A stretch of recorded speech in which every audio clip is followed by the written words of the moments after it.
Сәлеметсіңдер ме, балалар? Асыр салып ойнадық, тамашалап тойладық. Балақайлар енді тез, кітап оқыр келді кез. 1, 2, 3, бойға жинап күш. Жалқаулықты тастаймыз, сабақты біз бастаймыз. Қазақ тілім, өз тілім, ана тілім, Абай Мұхтар сөйлеген дана тілім, қастерлейді ұл-қызың мәңгі сені, болашағым, бақытым, дара тілім. Балалар, қазір бізде қасиетті қазақ тілі сабағы. Бүгінгі сабағымыздың тақырыбы 118-ші сабақ сын есім. Оқу мақсаты: күнделікті өмірде кездесетін жағдаяттарға байланысты сөйлеу мәдениетін сақтап, диалогқа қатысу. Мұғалімнің көмегімен мәтіннің тақырыбы мен негізгі ойды анықтау. Сабағымыздың мақсаты: сын есім туралы алған білімдерімізді жинақтап, шығармашылық тапсырмалар орындау. Сабағымызды бастамас бұрын, осы күніміз сәтті өту үшін бір-бірімізге жақсы тілектер тілейік. Олай болса, SMS арқылы достарымызға тілек жолдайық. Ақылды бол, өнерлі бол, әдепті бол, алғыр бол, үлгілі бол, білімді бол. Әрбір адам туысым, досым жырағат, әрбір сабақ үйрену ұғу ұлағат. Әрбір ісің тірлік, тілек, адамдық, әрбір сөзің шындық, бірлік, адалдық. Олай болса, балалар, сабағымызды бастаймыз. Әрбір ісімізге мұқият болайық.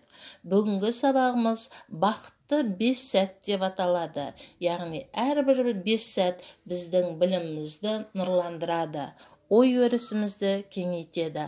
Олай болса, әрбір 5 сәтке қадам жасайық. Балалар, әрбір сәт бізді білім шыңына жетелейді. Ендеше сәттілік, бірінші сәт, ережені қайтала. Бағдаршам әдісі. Сын есім дегеніміз не?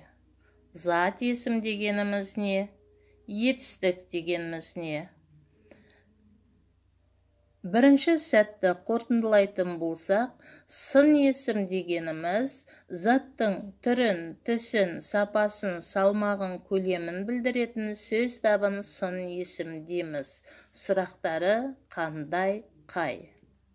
Зат есім заттың атын білдіретін сөздер. Зат есімнің сұрақтары: кім, кімдер, не, нелер. Етістік заттың іс әрекетін, қимылын білдіретін сөз табы. Сұрақтары: не істеді, қайтты, не қылды. Екінші сәт менің бағытым ойыны. Ойын шарты: берілген сөздерді меңзер сызығымен бір-бірімен байланыстыру. Кішкене ойланайық, ал балалар, келесі сәтке көшеміз. Үшінші сәт: бұл не, бұл кім ойыны. Сипатталған заттарды тап. Бірінші: ақ, тәтті, қатты, ұсақ, бұл не. Екінші: домалақ, жұмсақ, үрленген, бұл не. Үшінші: ащы, қызыл, жасыл, бұл не. Төртінші: тәтті, нәрлі, қызыл, сары, көк, бұл не. Төртінші сәт: сөздің асылы мақал. Яғни төртінші сәтте мақал берілген, мақалды қандай сұрағына жауап беретін сөздермен толықтыру. Іске сәт. Мінеке балалар, білім шыңының 5-ші де қасиетті сәті 5-ші сәт. 5-ші сәт тапсырмасы: өлеңдегі сын есімді тап. Көктем қандай көңілді, күміс жаңбыр төгілді, мөлдір аспан ашылып, күннің көзі көрінді. Оқулықтағы 67-ші жаттығуға назар аударайық. Сызба бойынша бір зат есімге қатысты бірнеше сын есім тауып айту. Үлгі бойынша тапсырманы орындаймыз. Жалпақ, қалың, тегіс, тақтай. Осылай етіп, дала және көл сөздеріне бірнеше сын есім тауып айтамыз. Дәптерімізді ашайық, қолға қалам алайық, салақтықтан қашайық, әдемі етіп жазайық. Жұмыс дәптерімізді ашып, 66-шы жаттығуды жұмыс дәптеріне орындаймыз.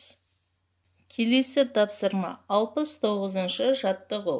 Көп нүктенің орнына мағынасы сәйкес сын есімдерді қойып, сөйлемдерді көшіріп жазу. Олай болса, кірісейік. 70-ші жаттығу. Мақалды жатқа жаз, мағынасын түсіндір. Мәуелі ағашқа тас атпа. Берекелі елден мереке кетпес. Әуелі осы жаттығудағы сын есімдерді тауып алайық. Қандай ағашқа тас атпа? Мәуелі. Қандай елден мереке кетпес? Берекелі. Яғни бұл жаттығуда берілген мақалдағы сын есім мәуелі, берекелі. Ендеше балалар, мағынасын қалай түсінеміз, түсіндіріп өтейік. Сабақ соңында мен қандаймын ойыны. Ойын шарты: әр оқушы өз аты қандай әріптен басталса, сол әріптен басталатын сын есімді өз атының алдына қойып айтып шығады. Мысалы, әсем, әдемі, әсем, сандуғаш, сымбатты сандуғаш, үміт, үлгілі, үміт, қайратты Қасым, жайдарлы Жанна, ақылды Асылжан. Міне осылай етіп, өз есімдерімізге сын есімді қойып атап шығайық. Мінеке балалар, бүгінгі қазақ тілі сабағы бақытты 5 сәт әдісімен басталып, өз мәресіне жетті. Олай болса, кері байланыс жасайық. SMS әдісі бойынша бүгінгі сабақ сен үшін қалай өтті және не ұқтың, нені білдің, алдағы уақытта тағы не білгің келеді? Осы сұрақтар бойынша SMS жолдаймыз. Ұстазға, достарыңа бүгінгі сабақ жайлы әңгімелеп бер.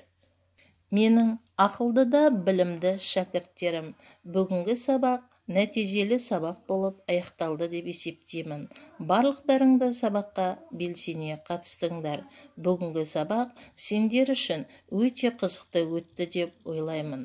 Олай болса, бүгінгі сабағымыз өз мәресіне жетті. Бүгінгі сабаққа қатысқандарыңа көптен көп рахмет. Сау болыңдар.